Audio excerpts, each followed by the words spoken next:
The United States of America is a relatively new nation, having been founded only a few hundred years ago. However, despite its youth, it has quickly risen to become a world power and has had, and currently has, a major impact on economics, politics, technology and science, the arts, culture, and other aspects of society across the entire globe.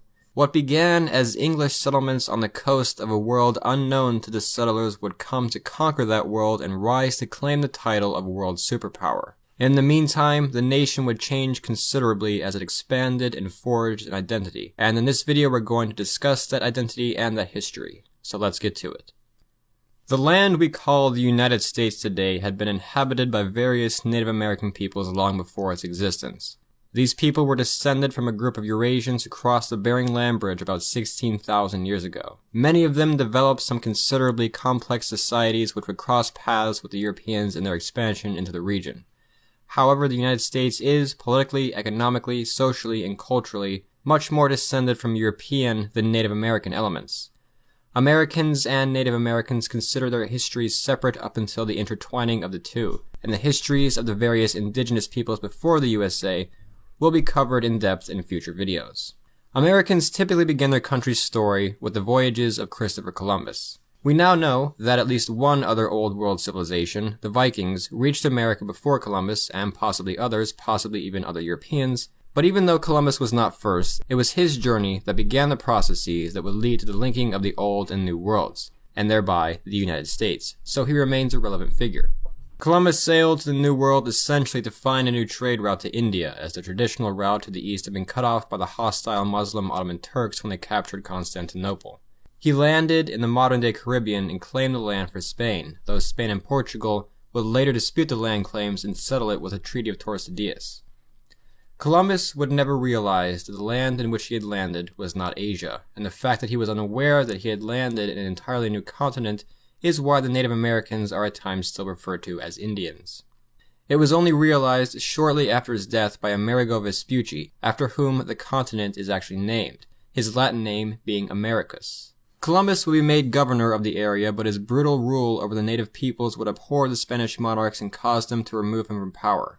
Columbus died in 1504, but his effect on history, the linking of the two worlds for better and for worse, would long outlive him. The Europeans were now very greatly interested in the land, resources, and all the opportunities that this new world had to offer. Spain and Portugal would continue to lead the charge into the Americas for at least the next century and extend their grip across much of North, Central, and South America. Immediately after Spain's discovery, the other late 15th century major powers of Europe, Portugal, France, and England, realized they needed to jump into the theater right away. A wave of explorers would be sent to the New World in coming decades. The King of England, Henry VII, was introduced to the concept of finding a northern route to China by an Italian by the name of Giovanni Caboto, just a few years after Columbus's landing. Giovanni, now living in England, would change his name to John Cabot. Henry would then decide to sponsor his voyage, and in 1497, Cabot departed westward. Eventually, he would land in what he assumed was likely China, but was in fact probably either Newfoundland or Nova Scotia. Cabot did not stay long on his voyage, and though he found evidence of human activity in the area, did not make contact with any of the Native Americans. After his voyages, records of Cabot's existence become less clear, though it's likely that he died shortly after, an unfitting end for someone who had now set the stage for English involvement in North America. Over the next century, multiple nations would attempt colonies in the modern-day United States, most of which would fail. The Americas were a land of great opportunity to the Europeans, but the cost of that opportunity was contending with disease, starvation, harsh weather, isolation from the homeworld, and hostile Native Americans who had inhabited the lands for millennia. As France began its colonization and exploration of America, which would later lead to the places now known as Quebec, Acadia, and Louisiana, England would make its first effort at a colony in modern-day North Carolina on an island known as Roanoke Island, named after the local native peoples. On March 25, 1584, Queen Elizabeth I gave Sir Walter Raleigh the right to organize a colony in North America which would serve to establish England's presence on the continent, generate commerce, and to construct a military base against their main enemies, the Spanish. One would be established on Roanoke. The colonist here would be the first Englishmen to cultivate and bring back to England things like corn, potatoes, and tobacco. The first English child born in America, Virginia Dare, was born in this colony on August 18th. The granddaughter of the colony's leader, John White. 118 people lived in this colony. John White left to return to England, but when he came back to the colony after having been delayed for a few years, there was no trace of them. The colonists and most of the colony had vanished. White found no evidence of a struggle or a battle, and much of the settlement had been dismantled in what looked like a calmly and organized manner. All that White could find was the word Croatoan, carved on a tree. White was unable to search nearby islands because of weather, and to this day no one knows exactly what happened. The first English colonization of the New World was not only a failure, it was a mystery. The English had failed in their first attempt and other attempts, but would naturally try again. 17 years later, on May 14, 1607, the colony of Jamestown was founded in a land they'd come to call Virginia after their Virgin Queen Elizabeth.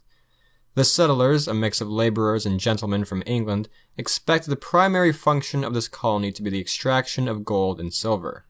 However, as was often the case for Europeans coming to the New World at this time with this intention, they quickly discovered that there was little here.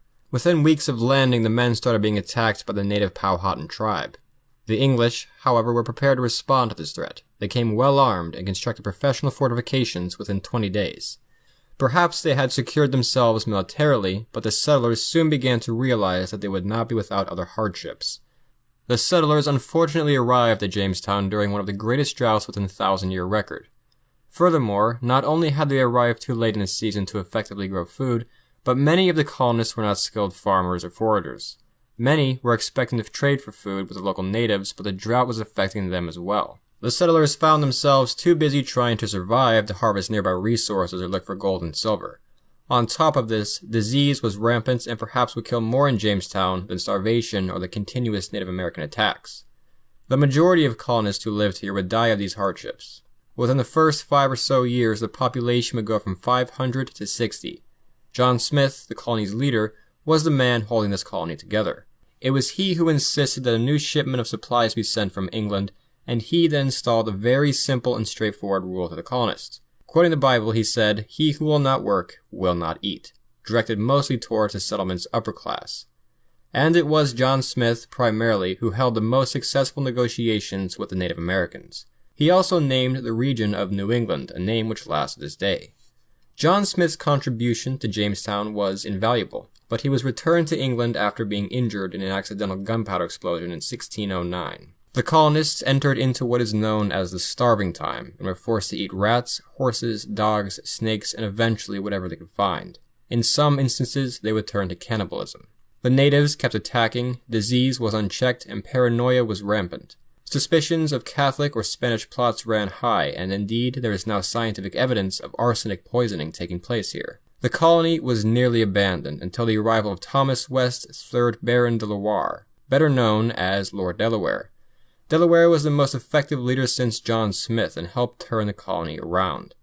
Furthermore, along with Lord Delaware, a man by the name of John Rolfe carried with him something which would also help shape the future fortunes of Jamestown. A new strain of tobacco he intended to start growing. The tobacco was very popular in England, and it would not only make Rolfe a wealthy man, but save Jamestown. Rolfe, having become an important figure in the colony, would marry the chief's daughter Pocahontas, which would secure peace between the Powhatan and the English for a few years, long enough to get Jamestown on its feet. The colony would now begin to grow into the thousands. Many who came over for the next few decades were what are known as indentured servants. These laborers signed contracts promising to work in the area in exchange for residence and voyage there. After a specific amount of time, when they had paid off their debts, they were free to go off on their own. Jamestown also eventually saw the first African slaves in America in 1619.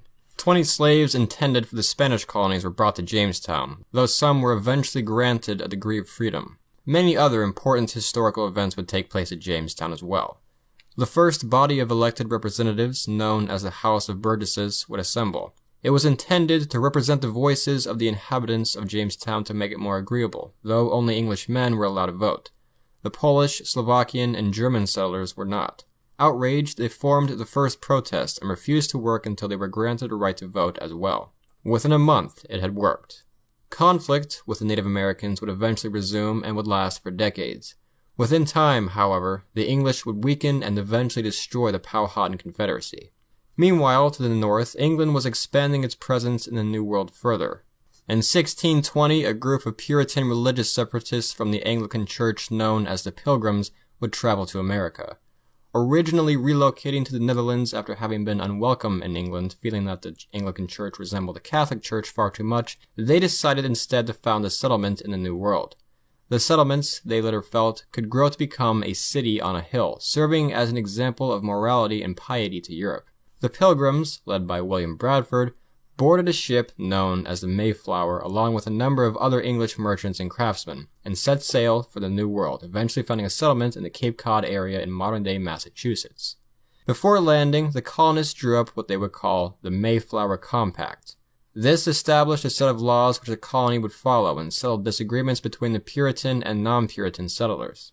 In the first winter, about half of the original settlers would die. Toward the end of the winter, formal relations with the local Native Americans began.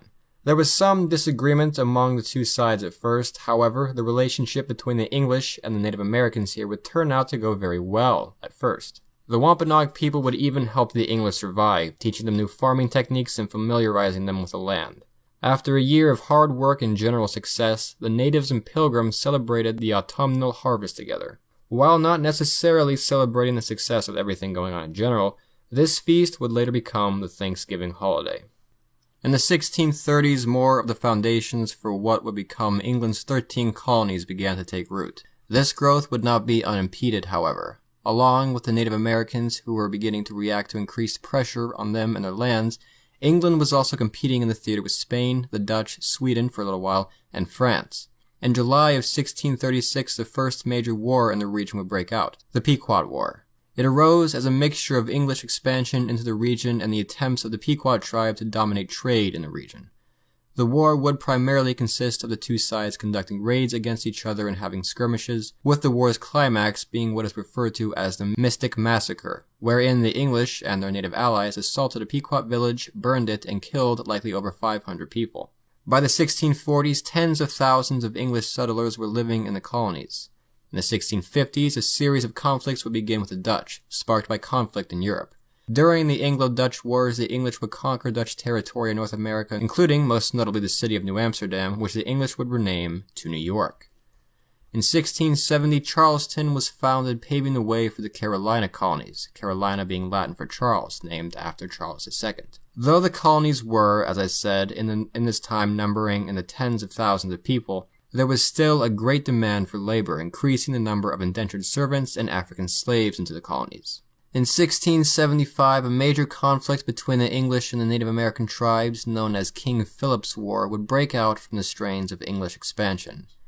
King Philip refers somewhat humorously to the leader of the Wampanoag tribe, Metacomet. Thousands died in this war, and significant parts of New England were pillaged and burned by the natives, but the English would, of course, eventually win this war in 1678, with the death of Metacomet. Following this war, England had secured its position on the coastal regions. Also, in 1678, another major incident occurred in colonial history, Bacon's Rebellion. As land became scarcer, the English in Virginia felt the need to push westward into Native American territory. Virginia Governor William Berkeley, however, was trying to avoid conflict with the Native Americans for multiple reasons. War was very strenuous, and trade was often very profitable. With land becoming scarcer, indentured servants received less than ideal land surrounded by hostile natives and felt powerless to respond. In response, a group of both white and black men, led by Nathaniel Bacon, began raiding Native American villages which occupied land that they wanted to expand into. On September 16th, much of Jamestown would be burned by the rebels. Had Nathaniel Bacon not died of dysentery a month later, the rebellion may have continued further. Bacon's rebellion failed, and the colonial government was forced to respond. Indentured servitude, having become more costly and unstable to the wealthy elite that funded it, was gradually stopped. As a result, the labor shortage and the sprawling agricultural societies of the South would lead to a greater demand for African slaves. In 1680, the French claimed the territory surrounding the Mississippi. They called a great stretch of land Louisiana, after Louis XIV. As England's colonies continued to expand, France's did as well. The European borders of the New World began to touch. Both England and France had claimed land in Canada and had specific interests in controlling the waterways of North America, such as the Great Lakes and the Ohio River. On March 4, 1681, William Penn was granted a royal charter to found land known as Pennsylvania, Latin for Penn's Forest. This territory would increase Anglo-French tensions in the region. This tension would lead to conflict between the two nations, in fact 4 major wars, often involving Native Americans and coinciding with conflict in Europe. In 1688, King William's War, the First War, was fought, though the borders would remain essentially similar. 5 years later, Queen Anne's War would break out between England, or as it was now Britain, against France and Spain. The war would last for 11 years until 1713, with Britain as the clear victor, gaining more territory. In 1740, King George's War broke out. This war saw a slight French military victory, though little territorial changes were really made. The colonies, particularly New England, however, would suffer great losses. The lack of resolutions toward any of the major problems here would lead to the final 4th major showdown between the colonies of Britain and France in North America in 1754, referred to in the United States as the French and Indian War. The war would settle the dispute between Britain and France and lay the foundations for the future of the continent. Britain and France were arguably evenly matched, but for different reasons. The population of the British colonies had grown to about 2 million, but from Louisiana to Canada, there were only about 60,000 French Canadians. The French, however, still had a very strong emphasis on military in the region. Furthermore, the French had done better at maintaining peaceful relations with the Native Americans than the British, and accordingly, most native tribes involved would side with the French, with the exception of tribes such as the Iroquois. The war would break out over territorial disputes around, basically, the Great Lakes and the Ohio River, with particular emphasis on the Ohio country here. When a 21-year-old British officer from Virginia named George Washington engaged a company of French forces in a small skirmish called the Battle of Jumonville Glen, war broke out. During this war, the colonies would meet as one for the first time at something known as the Albany Congress, wherein a 48-year-old polymath named Benjamin Franklin would suggest a common defense of the colonies. For the first 4 years of the war, the French were consistently winning against the British. In 1758, however, the tide of war changed, when General John Forbes led the Forbes expedition with the intended goal of winning 3 specific victories, established by the British Secretary of State William Pitt, after whom the city of Pittsburgh is named. He would succeed at 2, driving the French from Fort Duquesne in the Ohio Valley and Louisburg in Nova Scotia. The third invasion would fail with the Battle of Carillon, in which around 3,000 French troops defeated 18,000 British. Throughout the rest of the war, however, the British would begin to consistently win over the French. In 1760, when General James Wolfe would die during his victorious assault on the French at the Battle of the Plains of Abraham, the British would occupy Quebec City, which essentially allowed them to capitulate the rest of Canada. Though the war would continue for 3 more years into 1763, the main portion of it had ended with the Battle of the Plains of Abraham. The war ended with the Treaty of Paris officially that year, and in that treaty the French chose to retain their more profitable Caribbean colonies over disputing their holdings in North America. Britain would claim the rest of Canada and the Ohio region, and France's Louisiana territory would be given to Spain as compensation for the loss of Florida. Britain was now essentially the unchallenged power in North America, though this position came at a cost.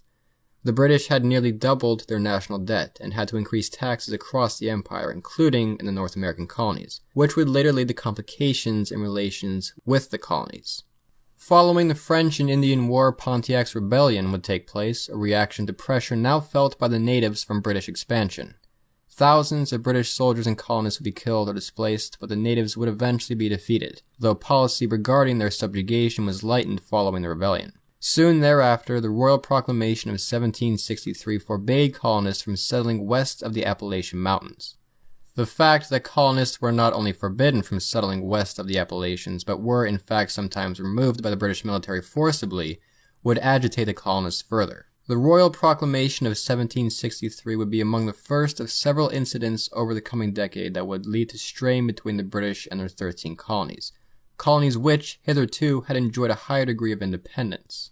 Tensions would grow throughout the 1760s as the British did things such as impose a number of taxes on the colonists to satisfy these war debts, like the Sugar Act, the Currency Act, and the Stamp Act. They also kept the army there following the war, which the colonists felt was unnecessary, as not only did they massively outnumber the frontier Native Americans, but indeed most male colonists owned guns and were expected to be in militias. The Quartering Act was passed, which required American colonists to provide housing for these soldiers. British soldiers could also enter colonial homes to ensure that they were following through with these regulations. The colonists protested these things to a degree at which officials from 9 colonies met and sent the British government the Declaration of Rights and Grievances. And I do mean to emphasize the British government here. It's not just King George III making the rules, it's Parliament as well. The colonists were not angered about the taxes themselves, especially considering how much lower they were in the colonies than they were in England. They were more angered by the fact that they had no say in these taxes. They had no representatives in Parliament, or as it's often called, they were mad about taxation without representation.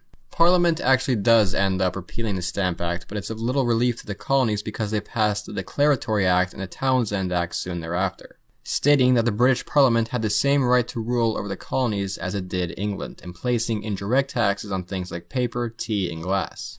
In the 1770s, protests became more intense. Things such as the Boston Massacre occurred, which wasn't really a massacre, it was an exaggeration of an incident in which British soldiers shot into a violent crowd that was deemed self-defense. 3 years later, in 1773, the Boston Tea Party occurred, an incident in which the Sons of Liberty disguised themselves as Native Americans and tossed an entire shipment of tea overboard in defiance of the British.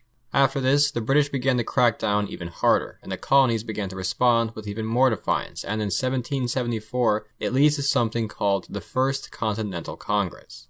Attending this first Congress were men such as Patrick Henry, Samuel Adams, and John Adams. Now, this Congress did not assemble to start talking about independence. Very few people, in fact, even talked about independence until 1776. It assembled to decide what to do about an emerging conflict. Their initial goal was to try to reason with the British government, but that essentially failed.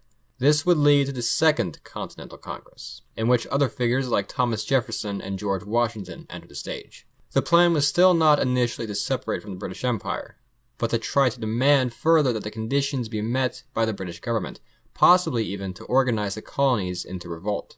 In the spring of 1775, however, when British soldiers attempted to seize weaponry from American patriots, the men resisted, leading to the battles of Lexington and Concord. The first shot was fired at these battles, often remembered as the shot heard round the world. The British would win the battles, but it would mark the beginning of an entire war. British forces began clashing with American militias. On June 15th, the Continental Congress officially adopted the Continental Army and put George Washington in charge of it. On July 5th, the colonists addressed the Olive Branch petition to King George III in an effort to avoid further escalation of war, but in August, when the proclamation for suppressing rebellion and sedition was issued following the Battle of Bunker Hill, stating that the colonies were in rebellion and would be subdued by force, hopes of achieving peace were greatly diminished. War would continue, and the Congress, and in fact the whole nation, gradually just began splitting from the British Empire more and more until on July 4th, 1776, the Continental Congress declared that the United States was an independent nation. It was now all or nothing. The British began sending large amounts of their own soldiers as well as hiring mercenaries from Hesse. British forces would capture New York from rebel forces and would cause Washington to retreat. With the British closing in, they felt they could win the war within a year, and American morale began to drop. However, on Christmas Day 1776, forces under General Washington surprise attacked the British and Hessian forces at the Battle of Trenton and won, which encouraged the rebels to keep going. The following year, the British would attempt to close in from the north in what's referred to as the Saratoga Campaign. Though they were repelled, it was costly, and American spirit dropped as Washington made camp for the winter in Valley Forge.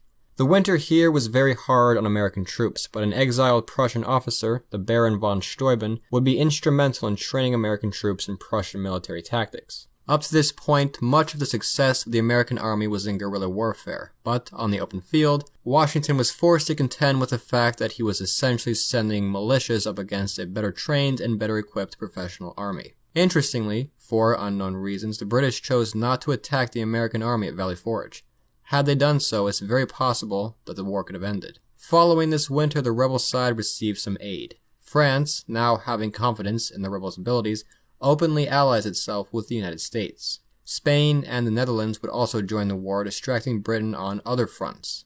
Now, allied nations being a part of the American Revolution are often only glanced over, or sometimes even, I hate to say, intentionally left out, but the reality is that without foreign help, especially from the French, the American Revolution probably would have failed. The American side needed the funding, the supplies, and the troops, especially on the seas, as the British at this time had the most powerful navy on Earth, and, as we shall see, in some instances, like the Battle of Yorktown, which we'll get to in a second, there are even more French soldiers than there are Americans. The war continued. In 1780, the British found success at Charleston, but were defeated in the north following the Battle of Springfield. On September 28, 1781, the Siege of Yorktown began.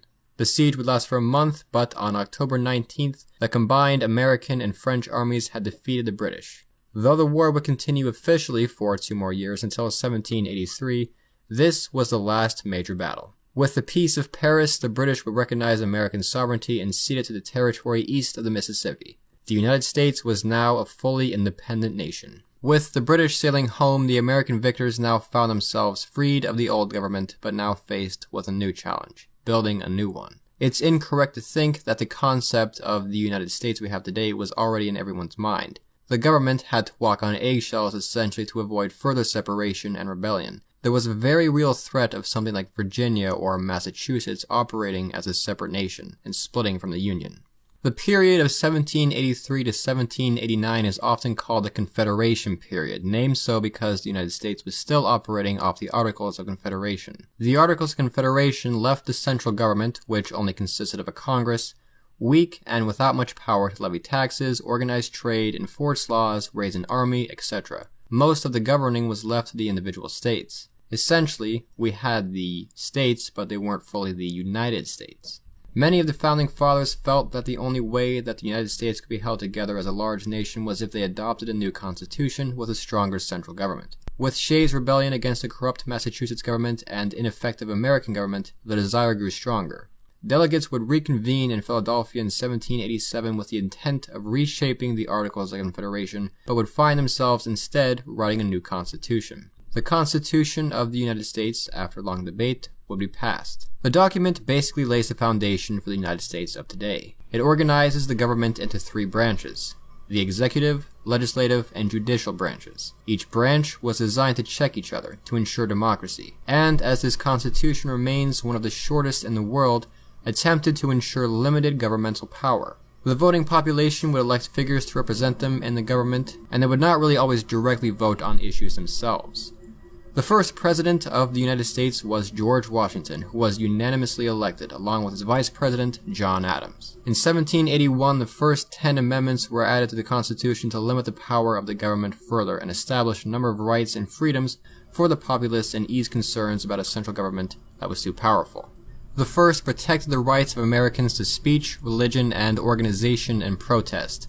The second, their right to bear arms to guard against governmental corruption. The third, preventing the quartering of soldiers in American homes, etc. This constitution was not about the government granting people rights, it's about the people granting the government a right to rule, with a large number of restrictions on what it can do. The United States was not the first democracy in the world, it was not even the only democracy at the time. The British, even, who are sometimes portrayed as tyrannical absolute monarchists, were, relative to the rest of Europe, a fairly democratic nation. Much of the American Revolution was about not having the same rights, not that these rights were entirely inexistent. There are a number of reasons that the British didn't just grant the American colonists equal representation in Parliament, but they mainly boil down to the fact that not even most of Britain was equally represented in Parliament. Giving Americans equal representation would have caused a bigger situation than it sounds like. Keep in mind, furthermore, at the start of the country, only about 6% of the population could vote. This was the population of white land-owning males.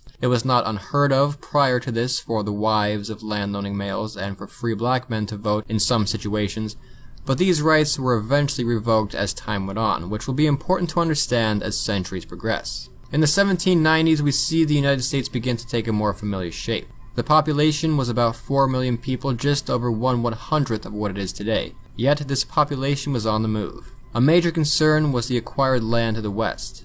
The Northwest Ordinance of 1787 did more than just establish the first territory of the United States.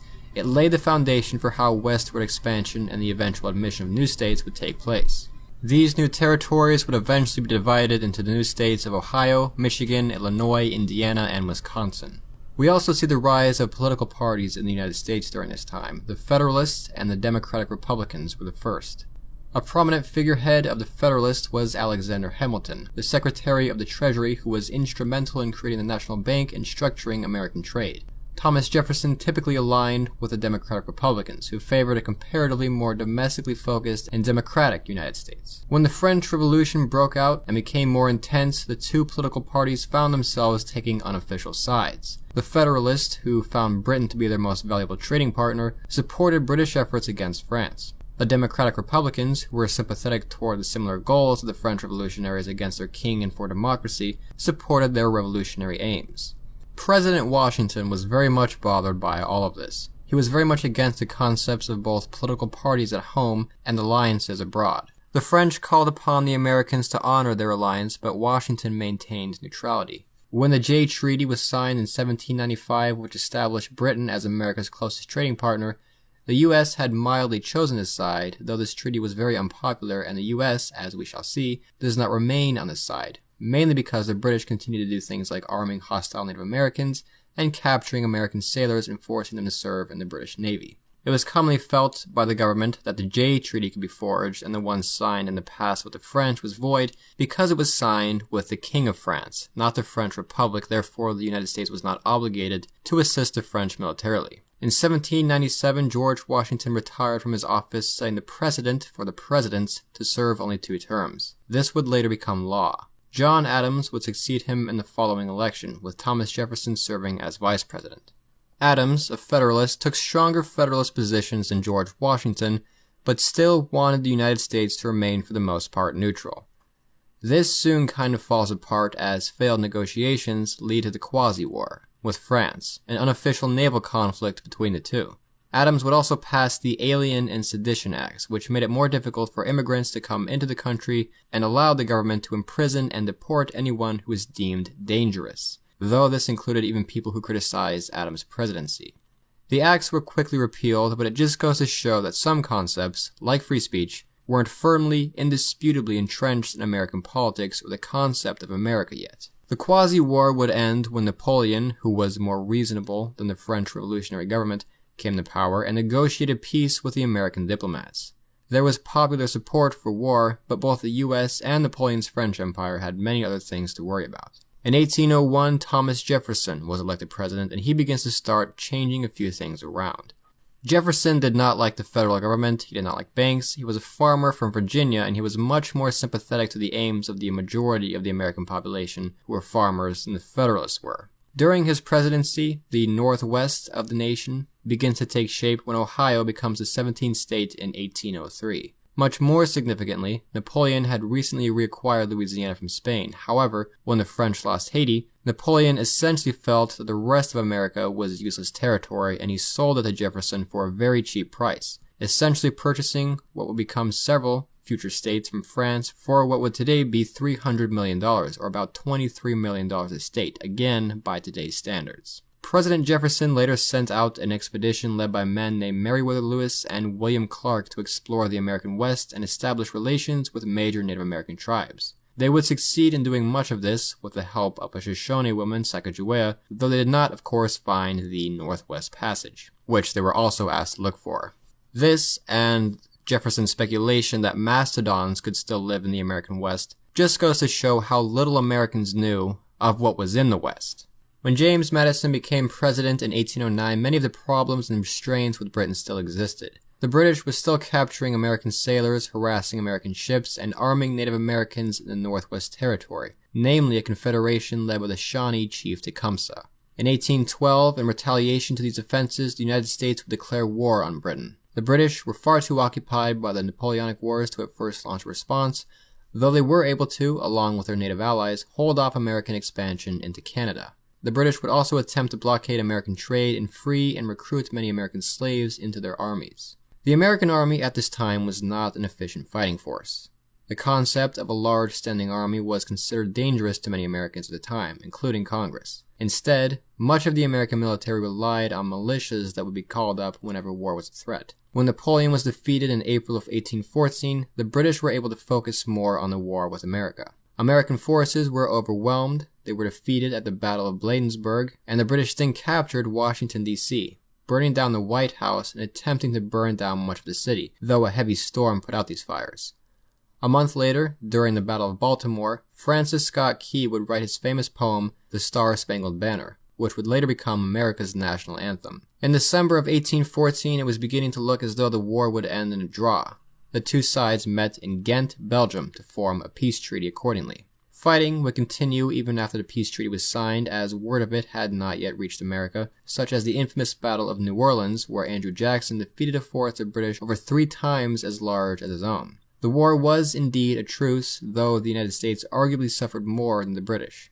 Following the War of 1812, a sense of national pride swept through the United States. Road and canal building to facilitate trade throughout the nation and expansion into other parts of it picked up, with particular emphasis on things like the ability of the newly invented steamboat. Soon, in the later 1820s, the introduction of the railroad would begin to reshape transportation across the very large areas of the United States. Factories would spring up across the country, primarily in the north, with the south still focusing more so on agriculture. Though this advancement in technology and production did absolutely make the south richer and more productive as well. These factories were worked by women and the hundreds of thousands of immigrants pouring into the nation, redefining the American workday and workforce. All of these innovations, as well as others, are part of what is called the market revolution, which was a result of the Industrial Revolution, and would pave the way for America to grow into a much larger power as time went on. Hundreds of thousands of settlers were pouring into the western lands over the decades, which would eventually lead to the concept of manifest destiny, that God had given the America the right to spread out across the continent. In 1823, we see something called the Monroe Doctrine, named after President John Monroe, essentially stating that the United States would not only prohibit future European colonization in lands that they had claimed, but in fact, the whole hemisphere would be safeguarded by the United States. The US was not actually militarily powerful enough to defend the entire Americas from multiple European powers. However, the British joined with them on this doctrine. This would mark the beginning of America coming out of isolation and perhaps sow the seeds for the later beginning of American imperialism, powered by, as we discussed, the Industrial Revolution, which was having great effects in this new, open country. In 1828, Andrew Jackson was elected president. Having had an essentially lifelong military history and having come from a poorer family, he was seen as relatable to the common man. Accordingly, much of what he did was on behalf of the common person, such as opposing the national banks, which he felt benefited the upper classes primarily, and extending voting rights to many landless whites. Jackson, who had been a Southerner very active in conflict with the Native Americans, also signed the Indian Removal Act, which intended to move the Cherokee, Choctaw, Muskogee, Chickasaw, and Seminole peoples in the southern states to new territory. Many Americans protested the Indian Removal Act as inhumane, as it had been an intention for many, dating back as early as the Founding Fathers in fact, to attempt to integrate Native Americans into white society. But the government went forward with it, leading to what is remembered as the Trail of Tears, the path these natives followed on their forced relocation to modern-day Oklahoma, on which a quarter of them, or about 10,000 innocent people, would perish. The Seminole tribe in Florida specifically, however, would resist and would lead to the Second Seminole War and eventually the Third. The 1830s were a very busy time in America for other reasons as well. Along with political and industrial movements, social movements like the Second Great Awakening, a Protestant religious movement, swept through the nation, as well as a large number of movements calling for the abolition of slavery and the roots of the feminist movement. Public schools would pop up in the North, however in the South people were skeptical of government education. Wars with the Native Americans continued. In 1835, Texas rose up from Mexico, directed by American settlers, and declared itself an independent nation. Only a decade later, the United States would admit Texas into the Union. The United States then laid their eyes on California, but the Mexican Empire still claimed both Texas and California, and American invasion into the region would lead to the Mexican-American War. The war ended within 2 years when American forces captured Mexico City, an incorporated territory which now makes up much of the Southwest. Soon thereafter, the California Gold Rush would commence. By securing this territory, American territory now stretched from the Atlantic to the Pacific, in between the borders agreed to with Mexico and British Canada. The goals of manifest destiny, it seemed, were coming to fruition. However, an issue concerning these territories was whether or not slavery would be legal in them, and this was a matter of fierce debate. Originally, a line placed here divided territories that were to be established as slaveholding or free states. Typically, as one state on one side of the line was admitted to the Union, people on the other side would scramble to make a territory a state to keep a balance within Congress. At a time when new states were frequently being admitted into the Union, it was suggested that these new states decide for themselves whether or not they would be slaveholding. This leads to conflict, even actual fighting within these new states, Kansas specifically, in the 1850s. This conflict came at a time when, as I said, tension over slavery was growing. Books like Uncle Tom's Cabin began bringing the life of slavery to light, and John Brown's Slave Rebellion, which failed, sparked fears over further slave uprisings. In 1804, the Haitians had rebelled against their slave masters and tortured, killed, and expelled all whites from the island, even friendly ones, solidifying Southern opinion of abolition and the dangers they felt it posed. Yet in the North, it was commonly felt that a nation which held slaves could not be considered a truly free nation. One such Northerner was a man named Abraham Lincoln. His election to the presidency in 1860 with only 40% of the popular vote leads to the final fight over slavery, the Civil War. Now, before we begin here, there is a lot of debate as to whether or not the Civil War was fought over slavery or states' rights, and people to this day are still quite attached to the issue. We can see definitely several examples of straying between the North and South over states' rights throughout history, which were not over slavery. The South was, and is, indeed different from the North in a number of ways, and indeed, the common person on both sides was not really concerned about slavery. But while the Civil War was quite complicated, the bottom line is, without slavery, the Civil War may very well not have ever happened.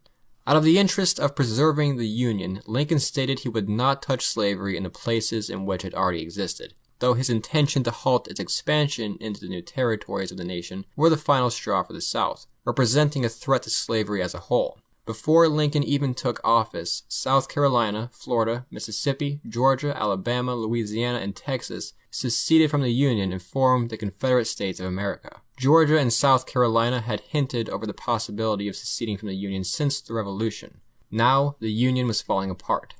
Conflict did not begin immediately, but when the South, under President Jefferson Davis, began demanding federal property in their territory, though offering to pay for it, the North refused. Accordingly, the South attacked the North-held Fort Sumter in South Carolina on April 12, 1860 war. Virginia, Arkansas, North Carolina, and Tennessee would subsequently join the South as well. The Civil War had begun. Both sides expected a very short war, though they each expected to win the war very quickly. The North was much more industrial, much more populated, had twice the railroads, and was better prepared for a war than the South was. The South, however, merely had to fight a defensive war and wear out Northern efforts to reclaim the territory. They furthermore felt that their agricultural wealth would cause foreign nations like Britain and France to support them, though of course the support did not come. The first major battle of the war was the First Battle of Bull Run, also known as the Battle of Manassas. The Confederate victory here would begin to foreshadow that the war would be longer than anticipated. The Union's strategy began with a failed attempt to capture the Confederate capital of Richmond, Virginia, and later evolved to cut off the South from outside trade, which meant blockading major trade ports and controlling the Mississippi. The war would soon be divided into Western and Eastern fronts. In 1862, former U.S. General Robert E. Lee would defect to the Confederate side. With a number of Confederate successes, especially in the East, the prospect of a Confederate victory was becoming more and more realistic for the first few years of the war. In 1863, however, things began to change. Though having enjoyed a decent amount of victory, Lee's aggressive strategies would backfire at the Battle of Gettysburg in July of 1863, a Union victory which is often regarded as a turning point of the war. The following day, on July 4th, Ulysses S. Grant captured Vicksburg, subsequently allowing the Union to control the Mississippi and splitting the Confederacy in two. Grant was soon made general of all the Union forces. Confederate goals to win the war by invading the North were lost. They now had to fight defensively. Earlier that year, Lincoln had issued the Emancipation Proclamation, an executive order which intended to free African slaves still enslaved in rebel territories, though not those in Union territory. With the Confederates on the defensive, the Union strategy now was to exhaust Confederate supplies and pin them, to hasten the end of the war. A prime example of this was William Tecumseh Sherman's March to the Sea, which destroyed 1/5 of all farms in Georgia. The Confederates held out for as long as possible, but on April 9, 1865, General Robert E. Lee surrendered to General Grant at the Appomattox Courthouse in Virginia. The rest of the Confederacy would soon follow. The Civil War, with railroads, telegraphs, ironclad warships, and other technologies, is considered one of the first industrial wars, foreshadowing the destructiveness to come in future wars. Following the war, the South was left impoverished by prolonged conflict it was not fully able to sustain. The Civil War remains the deadliest war ever fought by Americans in American history, with around 700,000 deaths. A heavy price to pay, but following the war, many things changed.